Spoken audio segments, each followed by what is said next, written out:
One of the most popular videos on this channel is where I show off some of my rarest, most valuable records. Good news is, there's a lot more where that came from. In this video, I have 5 more to show you.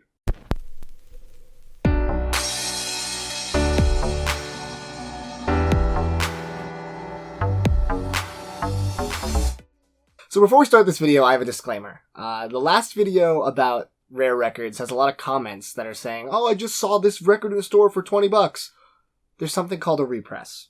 These videos are time sensitive in the sense of, in this moment, these records are worth this money. The record market fluctuates frequently, so what is worth something today could be worth double tomorrow, half tomorrow. It really depends on a lot of factors. But as of this video, this is what these records are worth on the online marketplace. So if you're wondering where I'm getting these prices from, I'm actually using Discogs.com. I've talked about them in the past. It's an online marketplace for vinyl, CD, cassettes, you name it. It's the most comprehensive database online that I can find that shows the minimum, median, and maximum of record is sold for in a certain time period. So that is the best way to see what your records are worth, and if you want to buy some rare ones, I bet you they have it. Up first, we have Guster's Keep It Together. Guster is a folky indie rock band from Boston, Massachusetts, and they are one of my favorite bands. I've seen them live a whole bunch. They're great energy live, and all of their albums are good.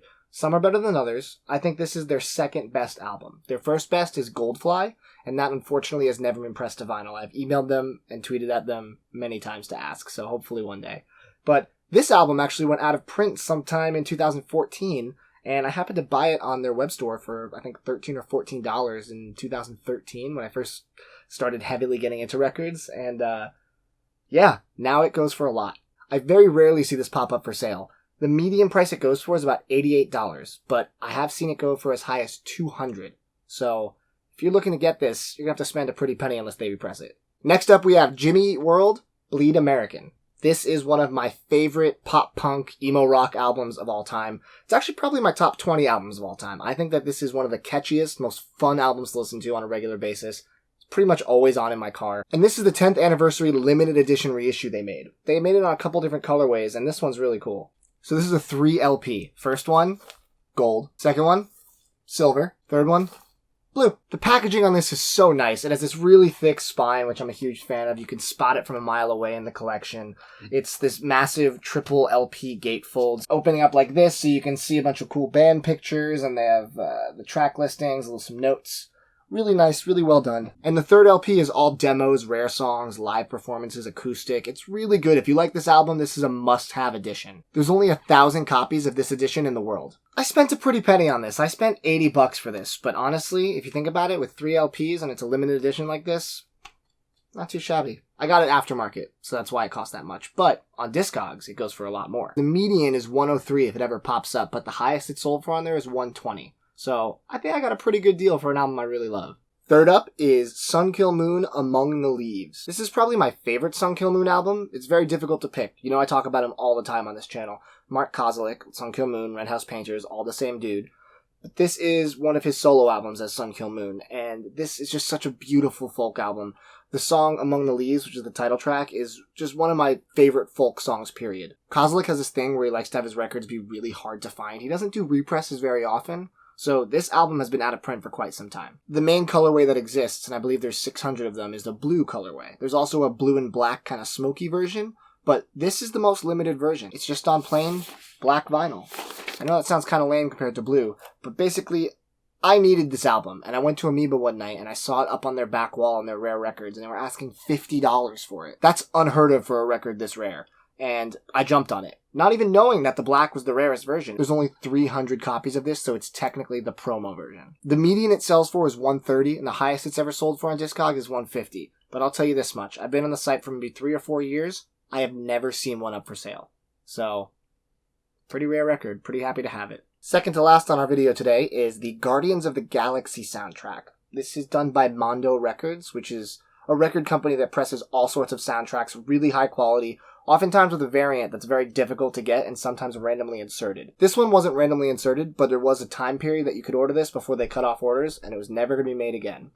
I jumped on it because this was A, an amazing soundtrack if you haven't seen the movie, and B, my favorite Marvel movie. The jacket itself is screen printed, so it's really nice texture, and the artwork is incredible. It's by Tyler Stout, who is one of my favorite artists. He does a lot of prints, a lot of posters. This is one of my favorite Guardians of the Galaxy art pieces that exists. If you got your order in early enough, you got an extra handbill. So I got this little Korath, in addition to a larger Ronin. They randomly included a bunch of different characters from the movie. Ronin's not my number one pick, but pretty badass guy. I'm okay with it. And if you thought that was cool, this is going to blow your mind. The record is on Infinity Gem Purple Starburst vinyl. This is one of the most beautiful records visually that I own, hands down. This is just such an absolute treasure to look at. And to top it all off, it sounds great. So it's not the original score, it's the soundtrack that came with the album. So you got all the great songs like Hooked on a Feeling and all the stuff that makes you want to dance and move. Really good soundtrack. Great job to whoever curated that. Happy I own this, because this is a really hard to find record and goes for a lot. So when this was up for sale, it cost $50 from the Mondo store. A lot of their soundtracks go for $30 to $60, and I thought this was, based on the art you get with it, totally worth it. On Discogs, the median is $135, and the highest it's sold for is $152. But it's getting harder to find. If you want a copy that doesn't have a seam split, the cheapest copy on Discogs is over $160. And last, but certainly not least, you might recognize this design. You might think, oh, Pink Floyd, Dark Side of the Moon? Look closer. There's an iconic symbol in the middle. That's right, that's the Triforce from The Legend of Zelda. There was a company named Moonshake Records, and they were making a bunch of bootleg video game soundtracks a year or two ago. There was a huge demand for it, and there wasn't anything happening in that realm. Now, there's companies like Data Disc and IM 8-Bit that are putting out all sorts of video game records. The music of Koji Kondo and Akito Nakasuka is wonderful. On this record, he managed to fit the complete original soundtrack from The Legend of Zelda for the original Nintendo, Zelda 2, and selections from A Link to the Past and Ocarina of Time. This is a greatest hits of the Zelda discography. Before I open this up, it's worth noting that it is hand-numbered out of 500 with gold ink on the jacket. What other color would it be on than Triforce Gold vinyl? This is perfect, and even on the dead wax, I don't know if you can see this, I'll try to show you. He etched a Triforce into the dead wax, which was such a nice little touch. Another cool thing he did was the center labels. A-side has this version of Link, B-side has this version of Link. So when it spins on the table, it's like you can see him do his signature spin slash move. Everything about this is with love from a true Zelda fan. Back in 2014 when this came out, I bought it for $50, and that might sound like a lot for a video game soundtrack, but if you want it now, you're going to have to pay a lot more than that. The median that it's sold for on Discogs is $205. The highest? I don't know if you're ready to hear this. The highest someone paid for this record was $389. True Zelda fan. If you want to buy one right now on Discogs, you can. If you have $290 burning a hole in your wallet. What rare records do you guys have? Leave a comment and let me know. I want to be jealous of you. Thanks so much for watching, guys. If you like this, please subscribe, like the video, share it with your friends. New videos every Wednesday, so I'll see you next week.